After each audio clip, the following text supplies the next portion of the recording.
मैं सुमित ओझा CTET study centre में CTET 2021 दिसंबर जनवरी exam के लिए टेस्ट सीरीज का जो आयोजन किए थे, आज उस टेस्ट सीरीज के अंतिम टेस्ट यानी कि 10वें टेस्ट में पहुंच चुके हैं और 10वें टेस्ट में चाइल्ड डेवलपमेंट एंड पेडागोजी को हम सब डिस्कशन करेंगे। तो टेस्ट नंबर कितना है? 10।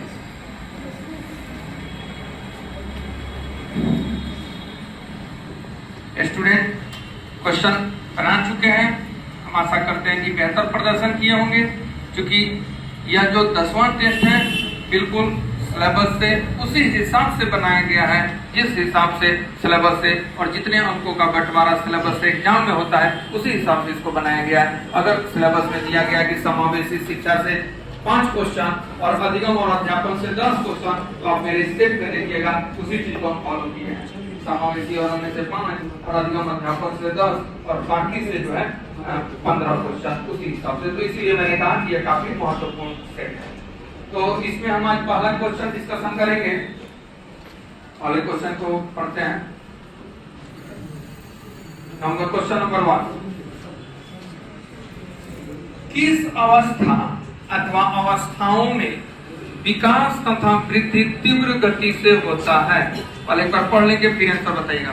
ऑप्शन ए शैशवावस्था तथा बाल्यावस्था, बी बाल्यावस्था तथा किशोरावस्था, सी शैशवावस्था तथा किशोरावस्था, डी बाल्यावस्था तथा वृद्धावस्था। आप सभी बोलेंगे आंसर क्या होगा? सी में क्या दिया हुआ है?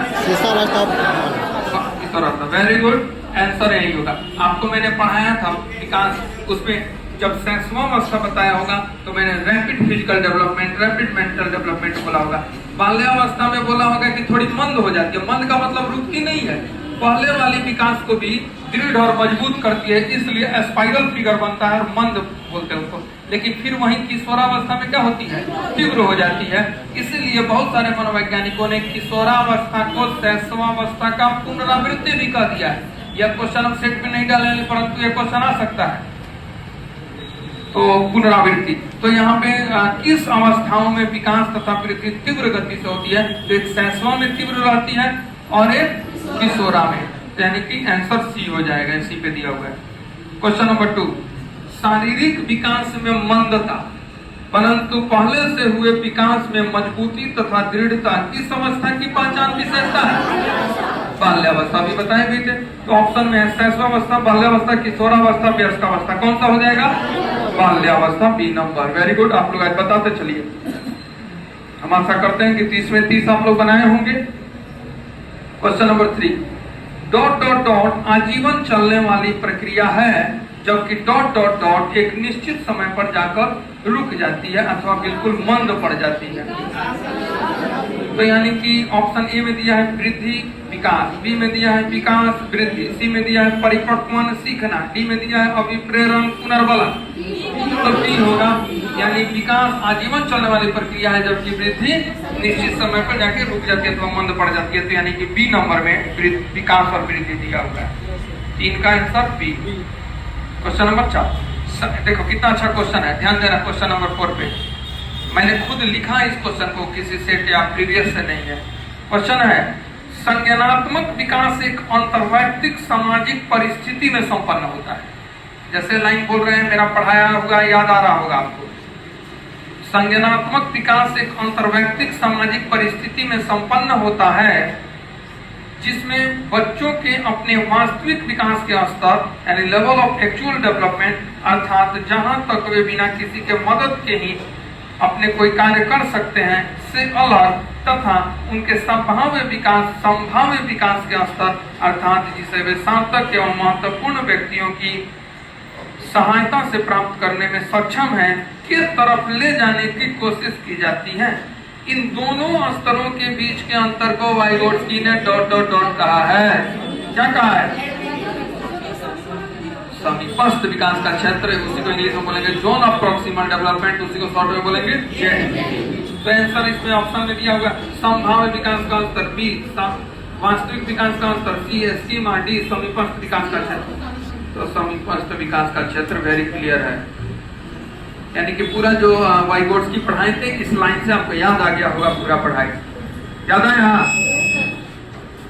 क्वेश्चन नंबर 5, जिन पियाजे के अनुसार बच्चे अमूर्त संक्रियात्मक अवस्था में, अमूर्त की बात हो रही है, चौथे, ए मूर्त वस्तुओं के बारे में चिंतन प्रारंभ कर देते हैं, बी अमूर्त वस्तुओं तथा अमूर्त संकल्पनाओं के संबंध में अमूर्त चिंतन प्रारंभ कर देते हैं, डी इंद्रिय जनित गामक क्रियाएं करते हैं, सी था इंद्रिय जनित गामक क्रियाएं करते हैं, और डी वस्तु अस्थायित्व की भावना का विकास प्रारंभ कर देते हैं। तो क्या होगा? बी होगा। यानी कि जब चौथा अवस्था है तो अमूर्त वस्तुओं तथा अमूर्त संकल्पनाओं के संबंध में अमूर्त चिंतन प्रारंभ कर देता है, यानी कि 5 का बी हो गया। क्वेश्चन नंबर 6, लॉरेंस कोहलबर्ग की नैतिक विकास के सिद्धांत के अनुसार किस अवस्था में बच्चों की नैतिक तर्कना यानी मोरल रीजनिंग दूसरे लोगों के प्राय अपने से बड़े लोगों के मानकों यानी स्टैंडर्ड से निर्धारित होता है, न कि सही तथा गलत के अपने आंतरिक स्टैंडर्ड से, आंतरिक मानकों से। तो यार आपको पढ़ाए थे ना कोहलबर्ग में, उसने 3 स्तर और हर स्तर का 2-2 अवस्था दिया था। तो इसमें कौन सा हो जाएगा? पहला स्तर याद कीजिए, दूसरा और तीसरा। पहला था पूर्व या प्राक रूढ़िगत नैतिकता का स्तर, दूसरा था रूढ़िगत और तीसरा था उत्तर रूढ़िगत नैतिकता का स्तर। तो आपको इसमें से कौन चुनने को मिलेगा?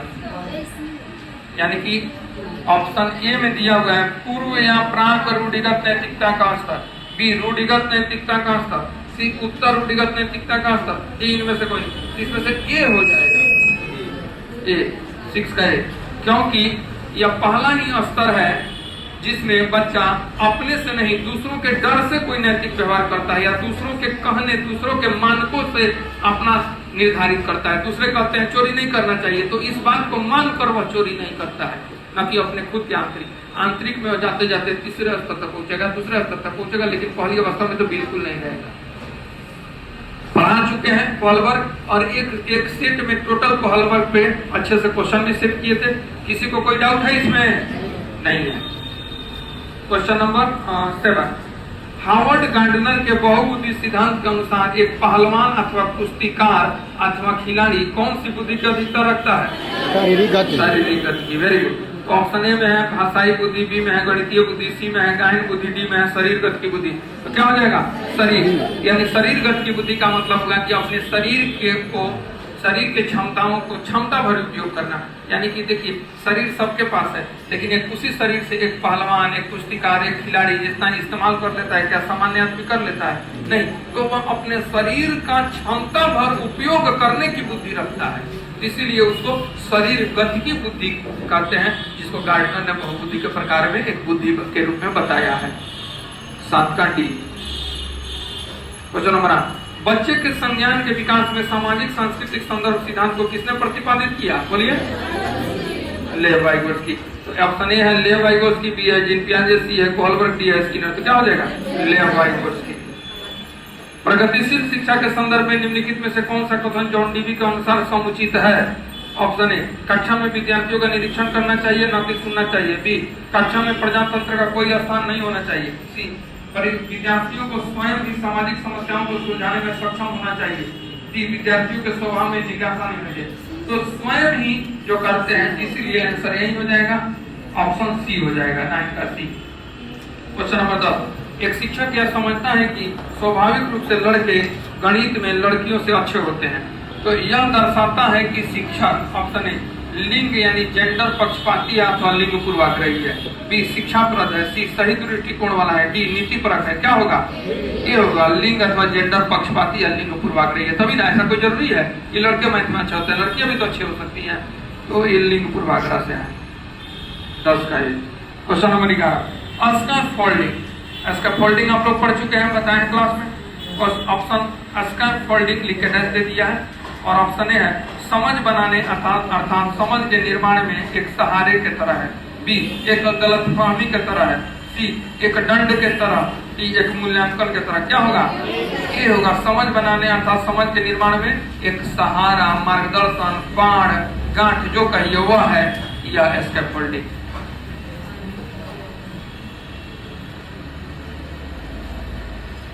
क्वेश्चन नंबर 12, स्कीमा है। स्कैफोल्डिंग है, स्कीमा से क्वेश्चन रहना है। तो स्कीमा है एक ऐसी मानसिक संरचना जिसका सामान्यीकरण संभव हो। बी, एक ऐसी मानसिक संरचना जिसका सामान्यीकरण नहीं हो। सी, एक अभिप्रेरण। डी, एक दंडात्मक प्रक्रिया। क्या होगा? ए हो जाएगा। अब ये क्यों होगा बता रहे हैं, 12 है ना, यहाँ पे लगेगा। देखिए, एक ऐसी मानसिक संरचना जिसका सामान्यीकरण मतलब जैसे कि हम कोई भी चीज करने से पहले उसका एक मेंटल मैप, एक संज्ञानात्मक नक्शा दिमाग में बन जाता है और जो बनता है उसी को हम कर देते हैं। तो एक करना ही सामान्यीकरण है।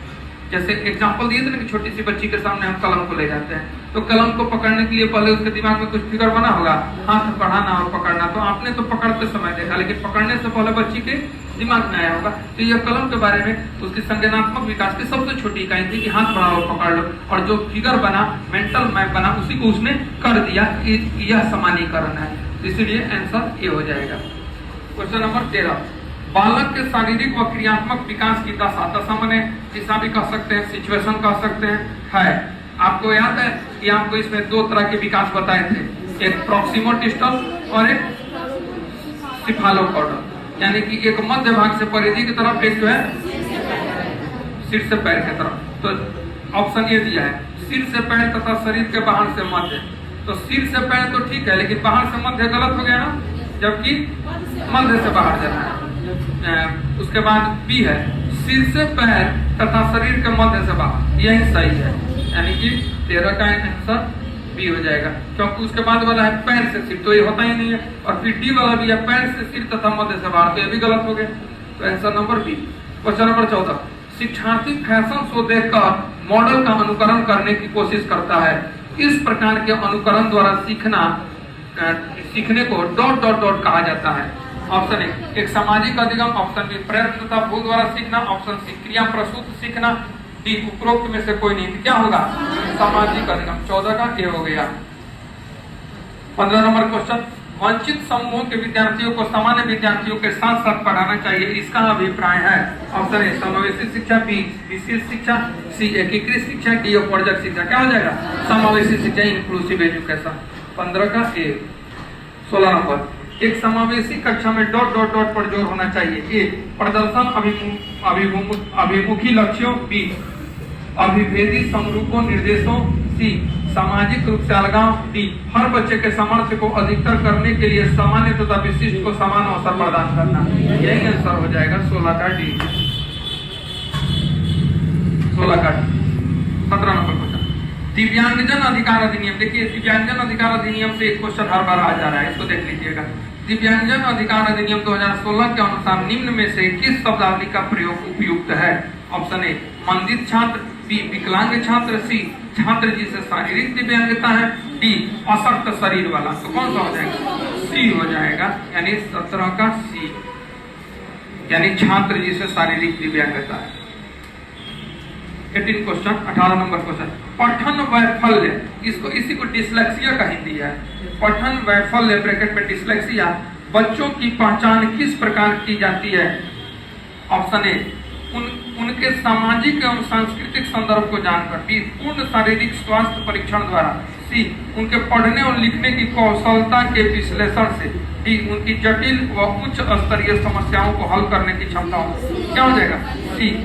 ये कहाँ भी गया है, ये डिस्लेक्सिक वाला की पहचान तब होती है जब वो पढ़ना लिखना शुरू करता है, क्योंकि यह शुरू में ऐसा कुछ विकलांगता के तरह नहीं है या कोई अशक्त शरीर भी नहीं है, यह तो डिस्लेक्सिक बालक एक अलग तरह का मस्तिष्क है जो उसी तरह का मस्तिष्क लेके पैदा हुआ है।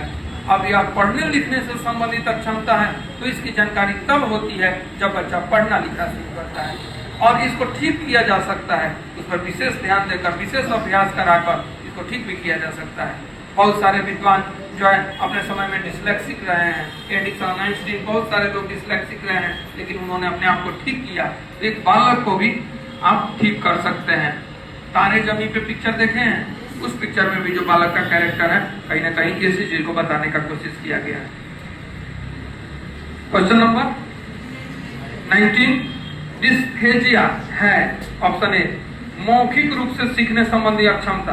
बी, लेखन विकार। सी, गणितीय विकार। डी, कोई नहीं। क्या हो जाएगा?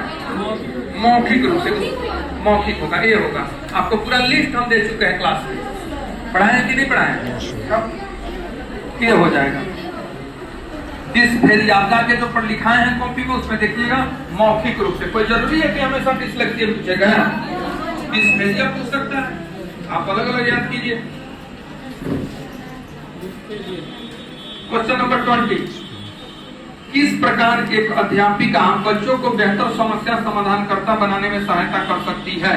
ऑप्शन ए, बच्चों को विविध प्रकार की समस्याओं का समाधान करने का मौका देकर तथा उनका हल करते समय सहयोग कर।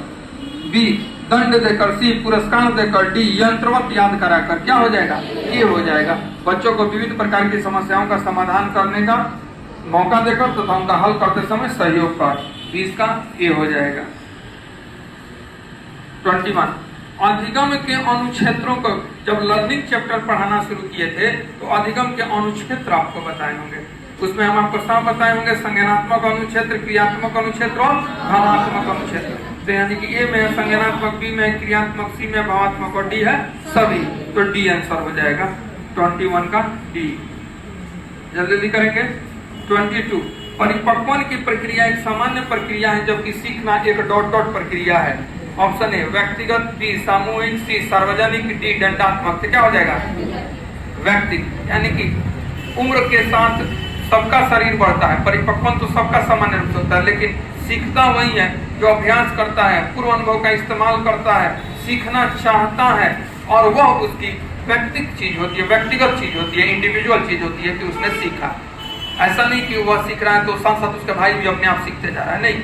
अभ्यास जो करेगा वही सीखेगा, पूर्व अनुभव का जो इस्तेमाल करेगा, सीखना चाहेगा। सीखने में सारे कंडीशन है, जबकि परिपक्वन में कोई कंडीशन नहीं है। जिसको खाना पीना मिलेगा, बैलेंस डाइट मिलेगा, उसका परिपक्वन जो है अपने आप होते रहेगा और सबका होगा। तो यानी कि यहाँ पे आंसर ए व्यक्तिगत। 22 का ए। 23, गैगनी या गैने भी उसको कहते हैं, GAGNE के अनुसार सीखने के मूल 8 प्रकार में से हैं। ऑप्शन ए, सांकेतिक सीखना। बी, उद्दीपन अनुक्रिया सीखना। सी, विभेदीकरण सीखना। डी, सभी है ना। 8 प्रकार आपको बताया और क्रम से इसको याद रखिएगा, तो डी आंसर हो जाएगा सभी। 24, थॉर्नडाइक ने सीखने के मुख्य नियमों की चर्चा की है, वे हैं तत्परता का नियम। बी, अभ्यास का नियम। सी, प्रभाव का नियम। डी, सभी। तो क्या हो जाएगा? सभी हो जाएगा, यानी कि सबकी बात कही है। 25 नंबर, थॉर्नडाइक ने एक भूखी बिल्ली को निम्नलिखित संयंत्र में रखकर प्रयोग किया। याद कीजिए, जब थॉर्नडाइक का प्रयोग बता रहे थे तो थॉर्नडाइक ने एक भूखी बिल्ली को एक विशेष प्रकार के संयंत्र में रखा जिसमें एक लीवर या सिटकिनी लगा हुआ था और बिल्ली को पता नहीं था, उस सिटकिनी के दबने से दरवाजा खुल जाता था। बिल्ली तो पहले भूखी थी, इसलिए वह रैंडम मूवमेंट की, यानी इधर उधर पंजा मारती थी, कभी इधर पंजा मारना, कभी ऊपर, कभी नीचे। लेकिन एक बार गलती से क्या हो गया, संजोगवश क्या होगा, सही जगह पंजा लगा और वह लीवर दबा और दरवाजा खुल गया। तो अब एक बार बिल्ली ने ऐसा किया तो ऐसा नहीं कि सीख गई, फिर उसी बिल्ली को उसी जगह पे फिर रखा गया, फिर भूखा रख के उसमें पिंजरा बंद किया गया। फिर इस बार भी बिल्ली ने रैंडम मूवमेंट किए, यानी इधर उधर पंजा मारे, गलती सही प्रयत्न किए और फिर एक बार सही जगह पंजा लगा और निकली। और यह क्रिया जब बार बार उसी बिल्ली के साथ किया गया तो एग्जैक्ट वह जगह वो सीख गई। इसी लीवर को या सिटकिनी को दबाने से दरवाजा क्या होता है, खुलता है। तो इस तरह से प्रयत्न तथा भूल सिद्धांत के द्वारा, ट्रायल एंड एरर थ्योरी के द्वारा सीखना इसको कहते हैं, जिसको थॉर्नडाइक ने प्रतिपादित किया। तो बिल्ली को जिस संयंत्र या उपकरण में रखा, उस संयंत्र का नाम क्या है परीक्षा में, क्या है?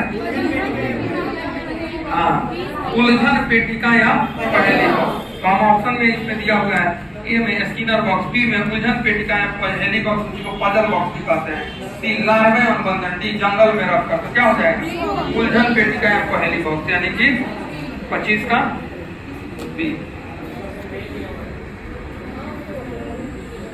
क्या कोई दिक्कत है? नहीं, ये कैसे होगा, उलझन पेटिका या पहेली बॉक्स, यही आंसर बनाइए, बी होगा, उलझन पेटिका या पहेली बॉक्स। क्वेश्चन नंबर 26, सूझ या अंतर्दृष्टि सिद्धांत यानी इनसाइट थ्योरी के प्रतिपादक कौन है? ऑप्शन ए, गेस्टाल्ट मनोवैज्ञानिक कोहलर तथा कोपका। B, रचनावादी gene पियाजे। सी, पाउल और डी, स्किनर। क्या होगा, ये होगा कोहलर और कोपका। और ये लोग गेस्टाल्टवाद को मानते हैं और गेस्टाल्टवाद किसी चीज को पूर्णता या समग्रता में मानता है। तो क्या हो जाएगा कि 26 का ए। 27 नंबर, एनसीएफ 2005 अपनी समझ किससे लिया है? रचनावाद से लिया है। तो ए में है रचनावाद, बी में है आदर्शवाद, सी में है प्रकृतिवाद, डी में है धर्मवाद। क्या हो जाएगा? रचनावाद। 27 का ए हो गया। 28 नंबर राष्ट्रीय शिक्षा नीति पढ़ाए थे उस दिन, याद है? तो उसी से 5+3+3+4 की नई स्कूली व्यवस्था किससे संबंधित है?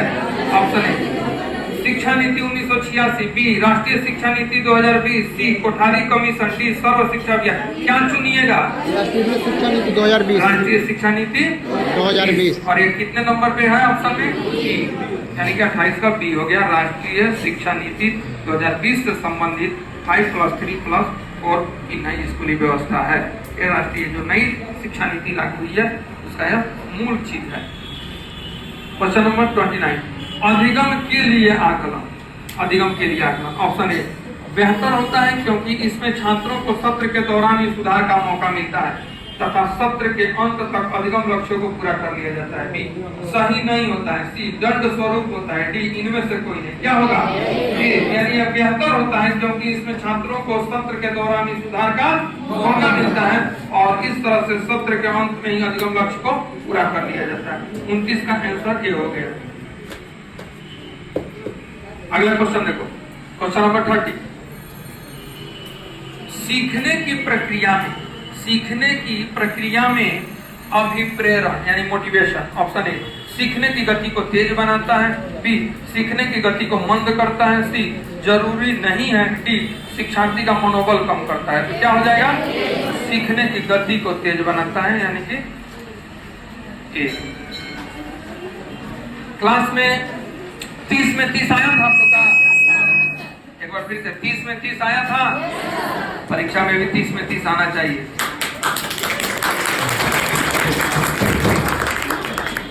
एग्जाम में भी 30 में 30 आने चाहिए और क्योंकि एग्जाम का बिल्कुल डेट नजदीक आ गया है और जो है एडमिट कार्ड भी आ गया है, इसलिए बहुत सारे स्टूडेंट जो है अपने एडमिट कार्ड निकाल के अब अपने अपने घर पे सेल्फ स्टडी के लिए लग गए हैं। आप लोगों से भी हम यही कहेंगे कि अब ज्यादा से ज्यादा सेल्फ स्टडी कीजिए। जो जिस तरह से दिशा निर्देश दिया गया है उस तरह से आप तैयारी कीजिए। आप बिल्कुल सही मार्ग पे जा रहे हैं और यह कोई मेरे लिए नया प्रयोग नहीं है। 2011 से जब से सीटेट शुरू हुआ तब से हम पढ़ा रहे हैं, तब से स्टूडेंट को गाइडेंस एंड काउंसलिंग कर रहे हैं, तब से मेरे स्टूडेंट सफल हो रहे हैं। हजारों की संख्या में मेरे स्टूडेंट पास करके भी नौकरी कर रहे हैं। आप भी करेंगे। आपने पढ़ा, आपको एक कॉन्सेप्ट आपको मिला होगा और इसी कॉन्सेप्ट से आपके एग्जाम क्लियर होंगे। सीटेट में ध्यान रखिएगा, कभी भी रटना नहीं है, चीजों को समझना है। खास तौर पे child development and all pedagogy में तो और ज्यादा। एनसीईआरटी में चीजों को आप थोड़ा सा याद कर भी सकते हैं, लेकिन जो है जो चाइल्ड डेवलपमेंट और ऑल पेडागोजी है इसमें समझना मुख्य होता है। मैंने अपने क्लास में समझाने का ही विशेष रूप से कोशिश किया है। तो हम उम्मीद करते हैं एक बार आप सभी के उज्जवल भविष्य के लिए, आपके सफलता के लिए बेस्ट ऑफ लक। और हम लोग का समाप्त हुआ और हम आपके उज्जवल भविष्य की शुभकामना करते हैं। सीटेट एग्जाम अच्छे से दीजिए। 2 फेज में जो है एडमिट कार्ड आ रहा है। एक बार एडमिट कार्ड जो है वह जो 16 दिसंबर से एग्जाम होने हैं, तो 16 दिसंबर से 31 दिसंबर तक को 16 दिसंबर से 31 दिसंबर तक जिनका एग्जाम है उनका फर्स्ट फेज में दिया है। यानी कि 16 दिसंबर से 31 दिसंबर तक जिनका एग्जाम होना है उनका भी एडमिट कार्ड दे रहा है और वह एडमिट कार्ड भी 2 फेज में है। अभी आपको जो है एग्जाम का डेट और सिटी दे रहा है, अभी जो है बिल्कुल आपको सेंटर नहीं दे रहा है। तो इतने दिन पहले सेंटर क्यों बता देगा, इसलिए उसको गोपनीय रखा गया है। हाँ, आपके एग्जाम से 2 दिन 3 दिन पहले आपको हर हाल में एक बार और एडमिट कार्ड लोड कीजिएगा, डाउनलोड कीजिएगा, जिसमें वो सेंटर भी रहेगा। तो एक चीज तो हो गया। और फिर जो बचते हैं 1 जनवरी से 13 जनवरी वाले, उनके लिए फिर से सेकंड फेज में एडमिट कार्ड रहेगा और उनमें भी फेज 1 में अभी उनका भी पहले जो है एग्जामिनेशन डेट और सिटी दिखाएगा। उनका भी एग्जाम बिल्कुल नजदीक आने पे ही सेंटर दिखाएगा। अब आप भी सोचो कि एग्जाम जैसे कि 13 जनवरी तक है, तो 13 जनवरी से एक लंबा समय है, 1 महीना से अधिक हो गया। तो इतना दिन पहले क्यों सेंटर बताए?